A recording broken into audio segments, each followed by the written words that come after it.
Hello viewers, today we are going to study the self-sufficiency in growth signals, the role of oncogenes.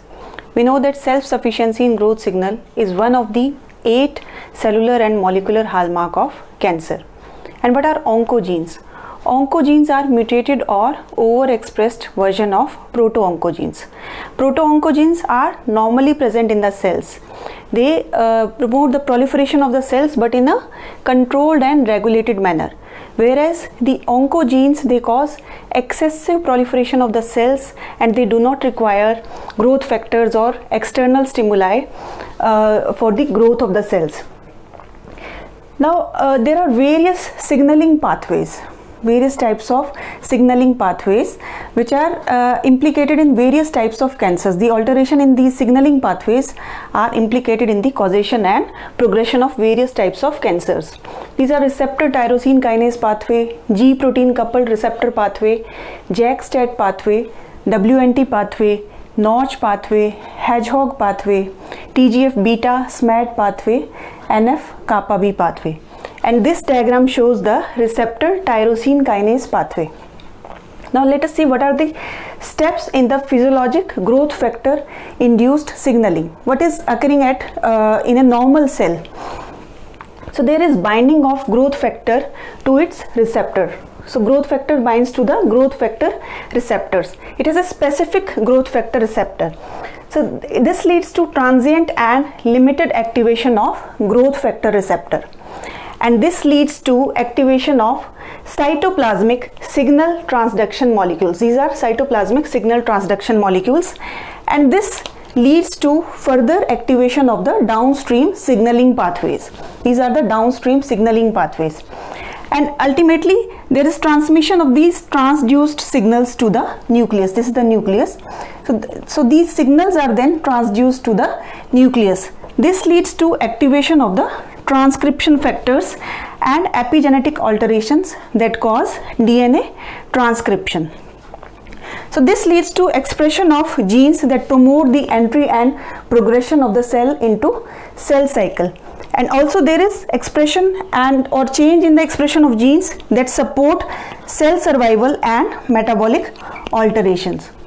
Now the cell proliferation doesn't involve only the DNA transcription. It also involves the synthesis of various macromolecules, organelles, membrane, proteins, so that the mother cell divides into 2 daughter cells. So it requires all these macromolecules and proteins.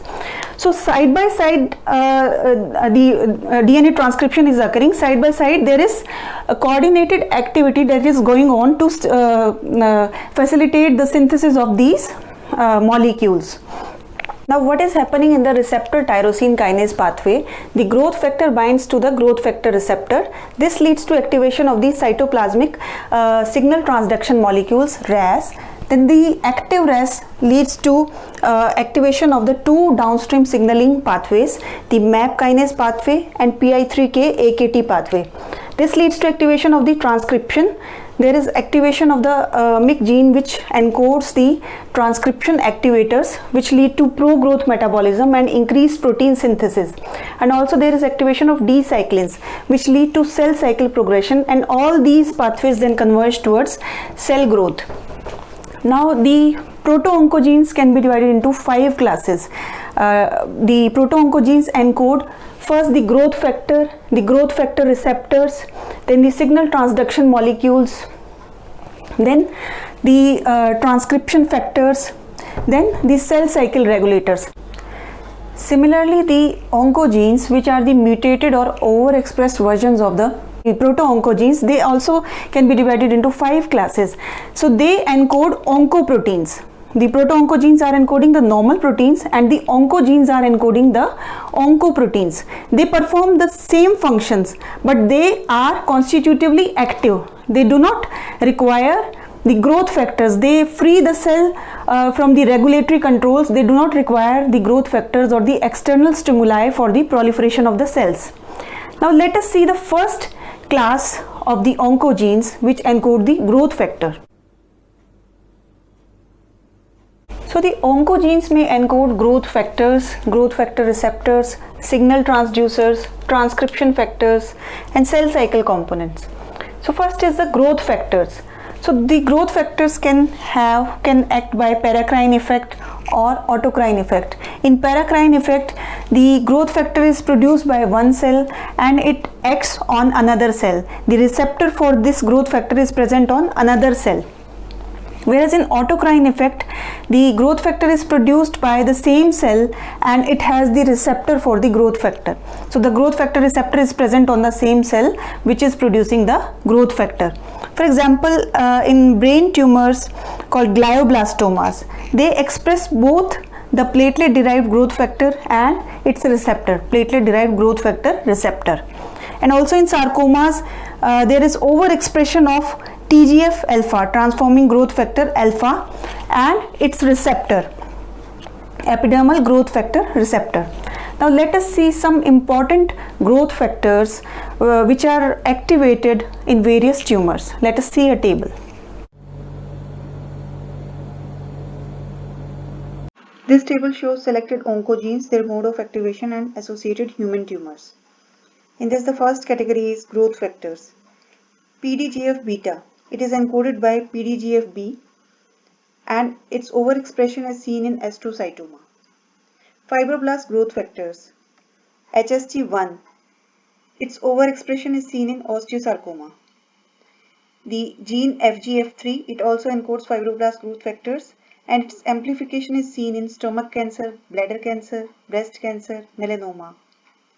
TGF alpha, it is encoded by TGF-A gene and its overexpression is seen in astrocytomas.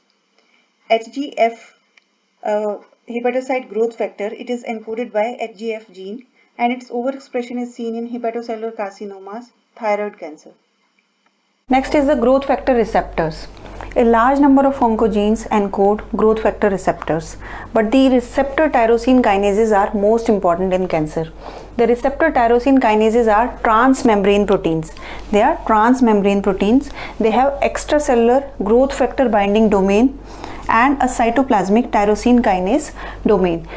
The growth factor binding leads to transient activation of the receptors, which lead to a conformational change, and this causes autophosphorylation of the tyrosine residues which are present in the cytoplasmic tail of the receptor, and this serves as a recruitment site for binding of the signaling molecules, for example RAS. Now this is occurring normally.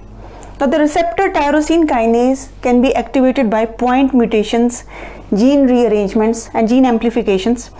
So the oncogenic versions of the receptor tyrosine kinase have constitutive growth factor independent. They do not require growth factor tyrosine kinase activity. So they are constitutively active without the binding of the growth factor. They do not require growth factor. For example, ERBB1 gene, which encodes EGFR, epidermal growth factor receptor. Now if there is point mutation, then this leads to constitutive activity of EGFR tyrosine kinase, and this is seen in a subset of lung adenocarcinoma.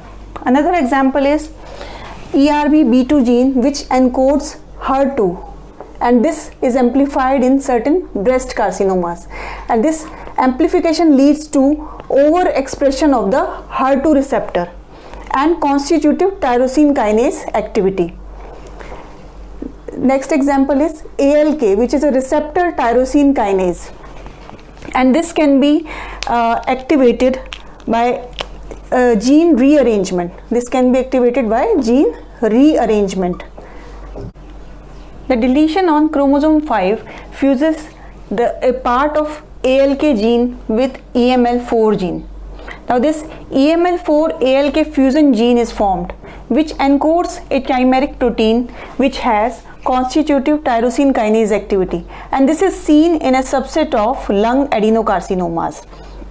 Now let us see some examples of growth factor receptors which are activated in various tumors. Let us see a table.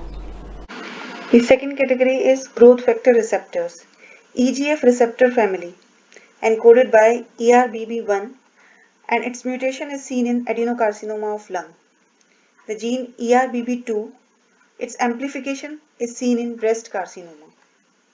FMS like tyrosine kinase 3 is encoded by FLT3 gene and the point mutation or small duplications are seen in leukemia. Receptor for neurotrophic factors encoded by RAD gene and the point mutation are seen in multiple endocrine neoplasia 2A and B, familial medullary thyroid carcinomas. PDGF receptor encoded by PDGF-RB gene and its amplification or translocation is seen in gliomas and leukemias. Receptor for KIT ligand is encoded by KIT proto-oncogene and the point mutation is seen in gastrointestinal stromal tumors or GIST, seminomas, leukemias. ALK receptor, it is encoded by ALK proto-oncogene and its translocation is seen in adenocarcinoma of lung. Point mutation is seen in certain lymphomas, neuroblastomas. ALK receptor, it is encoded by ALK gene and its translocation is seen in adenocarcinoma of lung, certain lymphomas, and its point mutation is seen in neuroblastoma. The mutated receptor tyrosine kinase can be inhibited by various drugs or antibodies which inhibit the enzymatic activity, and this leads to regression of the tumor. For example, in breast cancers in which there is amplification of the ERBB2 gene which encodes HER2 or in which there is overexpression of the HER2, this can be blocked by various antibodies or drugs which block the constitutive tyrosine kinase activity, and this leads to regression of the tumor. So in this video we studied the self-sufficiency in growth signals, we studied the normal signaling pathway, we studied about the oncogenes that encode growth factors, growth factor receptors. We will be continuing with the same topic and study about the other oncogenes in the next video. So I hope this was useful. For more such videos, please subscribe my channel and do not forget to like and share my videos. Thanks for watching.